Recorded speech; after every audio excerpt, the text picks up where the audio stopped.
அது எப்போவுமே அப்படிதான். சின்ன வயசுலேருந்து ஏதாவது ஏழ்றையை வலிச்சுன்னே இருக்கும். என்ன மாதிரியே அதையும் ஸ்கூலுக்கு அனுப்பிச்சு தானே, அது படிக்கவே இல்லை.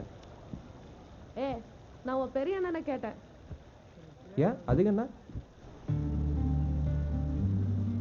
இல்ல, ஏன் இப்ப பாரு உருன்னு இருக்குது ஜடமாட்டோம். இதோ வரேன்னு கிளம்பி போன அப்பா அம்மா திரும்பி வரவே இல்லை. யாரா அவங்கள போட்டாங்களா, இல்லை ஆக்சிடென்ட்ல மண்டையை போட்டாங்களா, இல்லை நாங்கள் வேணான்னு திரும்பி வரலையான்னு இன்னைய வரைக்கும் தெரியாது. அவ்வளோ சின்ன வயசுலேருந்து அண்ணன் தான் எங்கள் 3 பேரையும் வளர்த்துன்னு இருக்குது. சும்மாவா எவ்வளோ கஷ்டம்.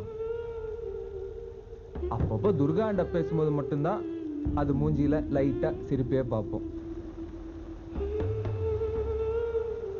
மதியமும் எதுவும் சாப்பிடல, ஏதாச்சும் சாப்பிட்டியா இல்லையா? வீட்டுல இருந்து வரும்போதே கொடை எடுத்துன்னு வர வேண்டியதானே. பாதி தூரம் வந்தோடனே தான் மழை பெய்ய ஆரம்பிச்சது. முருகண்ண கடையில 2 கவர் எடுத்துன்னு வந்துட்டேன். ரொம்ப அறிவு தான். உனக்கு ஒரு பெரிய அண்ணன் தான் ரொம்ப பிடிக்குமா? பிடிக்கும்னா ரெஸ்பெக்ட். இப்போ எப்படி ஒரு அப்பாவை பார்ப்போம் அந்த மாதிரி.